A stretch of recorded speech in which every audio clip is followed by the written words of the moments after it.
Alright, we're back, of course, talking about some FF7 Rebirth. We're here to look at some translations from the Rebirth Ultimania, courtesy of Shinra Archaeology Department, of course, as always. There's a few that I want to talk about today. I don't know how many we're going to do in total. We haven't looked at their translations in a long time, actually. A good month or two at this point. Kind of depending on how long the video is, we may or may not do some more. But the main one that I seen was one about Sephiroth that was kind of making the rounds. That's a little bit interesting. It has to do with the ending of Remake. It's within the Rebirth Ultimania, but it's about the ending of Remake, which is kind of interesting. So let's hop right into it with the Vincent-related one. Vincent's body harbors the gene of an unholy beast, demonstrated through his ability to transform into the Gallium beast. Upon doing so, he gains the ability to move with superhuman power and speed, but at a cost. Transforming reduces Vincent to a senseless beast whose violent rampage takes a heavy toll on his body. Perhaps the excessive time he spends asleep is a side effect of this special constitution.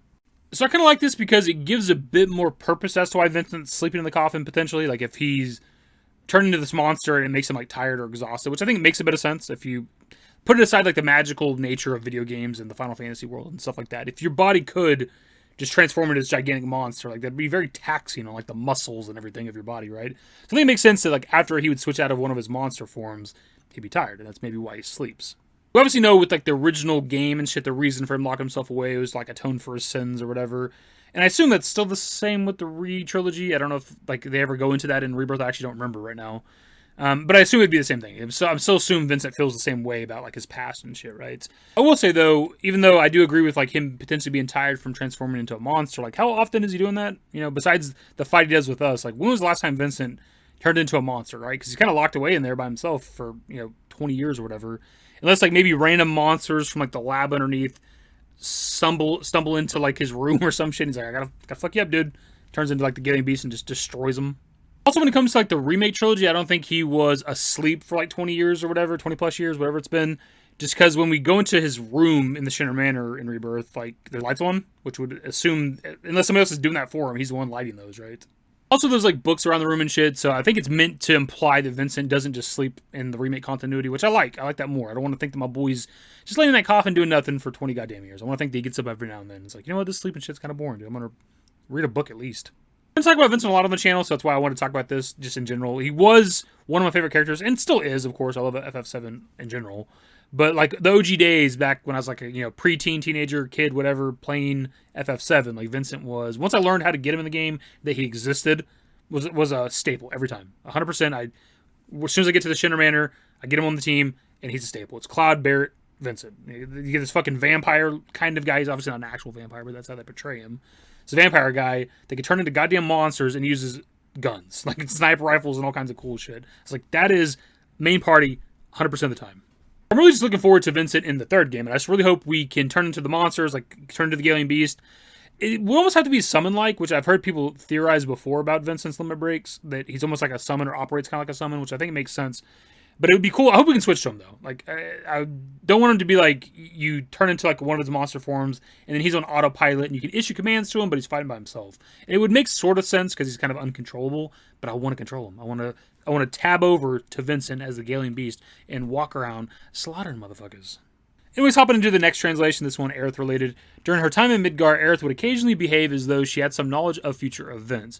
However, it appears that when she crossed the boundary of fate and left Midgar, these memories of the future were stolen from her by the Whispers. So this by itself isn't really news or groundbreaking information. If you played Rebirth, it's pretty obvious that Aerith isn't the same Aerith as she was in Remake, and I don't really like that. Because that's what was so interesting about, like, the Remake project with the first game was, like, these characters having this, like, insane knowledge, right? Visions of the future, be able to see other worlds, I guess, or timelines, whatever gave them the knowledge that they had. It was really interesting, and we got none of that. It's not just Aerith, really. Like, Cloud was getting visions of the future and stuff, right, when it came to Remake, and we don't see, like, anything like that in Rebirth, and I feel like it's a weird misstep in some ways. I mean, in Remake, Cloud was getting visions multiple times of Aerith's death moment, her death scene, right? And that never comes up at all in Rebirth. And I think it would have been more interesting if we still got some of that shit. It doesn't have to be to the degree it was in Remake. It could have been a significantly less degree. But if we were still getting kind of visions of the future, or our characters are starting to understand what they're seeing, and then they still can't change it. Even if they know that Aerith's going to die, when it's going to happen, how it's going to happen, and even if they attempt to change it, Sephiroth still kills her, I think that makes the ending hit even harder too, where it's like, even with the possibility of changing fate, Aerith's still got to die. It's kind of like hurt Aerith's character for me. Is part of what made her interesting for me with Remake was like, what's going on with Aerith? It's so weird. Why does she know what's going to happen? Why does she know the Cloud's a mercenary, even though we never said it? Stuff like that. Like, that was really interesting, and we didn't get any of that in Rebirth, man. And I don't know. It just, something about the way Aerith was handled in Rebirth, like a lot of people didn't really like her character. And I'm not just talking about like the Aerith haters, just like a lot of people didn't really care too much that I've seen. I'm not saying everybody, obviously.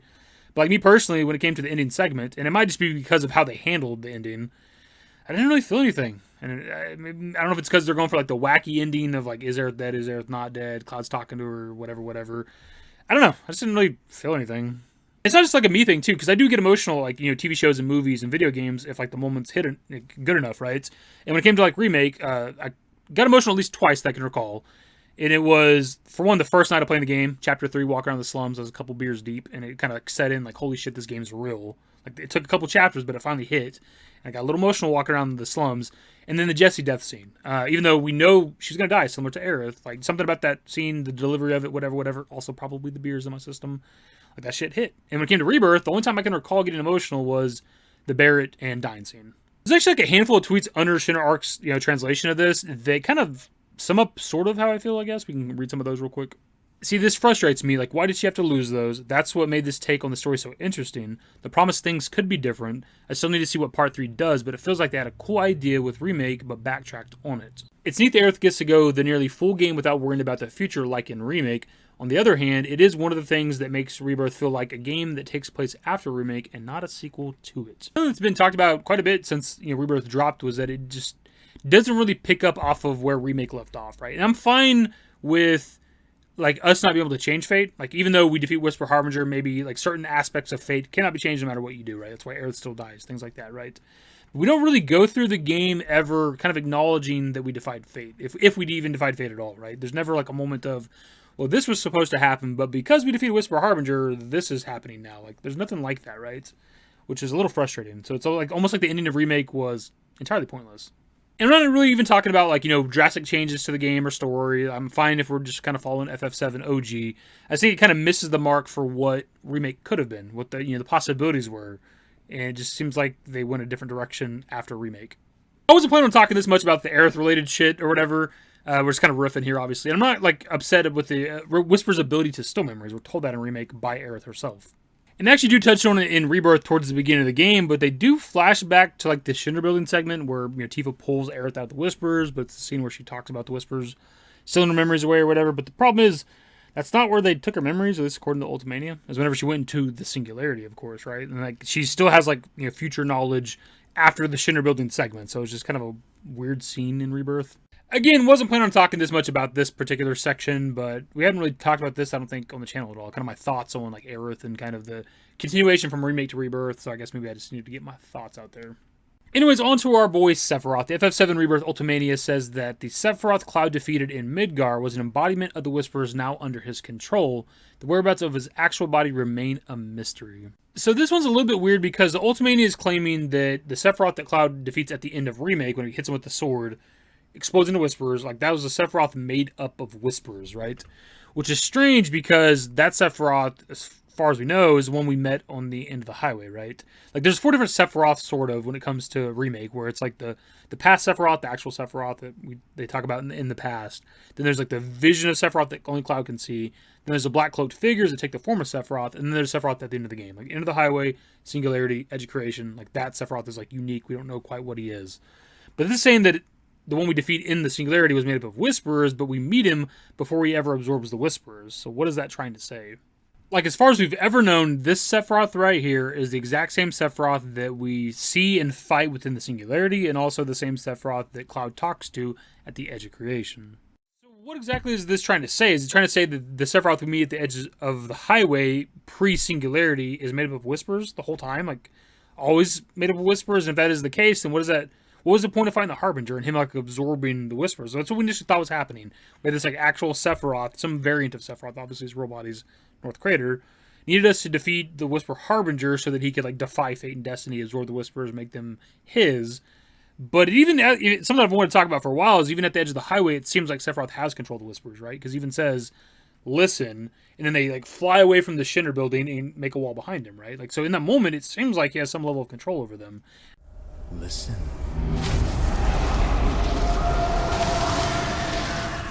Scene's always stood out to me as a little bit weird for several different reasons. We've talked about that scene a lot over the years, obviously, but I don't know if we've ever talked about that moment. I've always thought that was strange, even the first time I played the game, because it seemed to imply some level of control. And it makes a bit of sense if, according to the Ultimania, the Sephiroth that's at the end of Remake is made up of Whisperers. I don't know. But then it kind of calls into question a lot of what happens at the end of the game, right? If the Sephiroth is already made of Whisperers, then why did he need to absorb them? If, according to the highway scene, he could already kind of control them to some degree, then, again, why does he need to absorb them? Maybe the Whisper Harbinger was holding back, like, the full potential. Maybe he couldn't fully control them, or they weren't, doing everything he wanted them to do, or some shit like that. I don't know. Unless there's, like, more than one unique, like, Sephiroth at the end of the game, right? The one at the end of the highway is maybe different from the one that's in the Singularity, or maybe even the ones in the Edge of Creation. Maybe they're all three different ones. I don't know. But at least according to the Ultimania, the one that Cloud destroys that explodes into Whisperers is made up of Whisperers. It's the embodiment of the Whisperers that he absorbed. Even though there was a Sephiroth before absorbing the Whisperers. I don't know. It's fucking weird.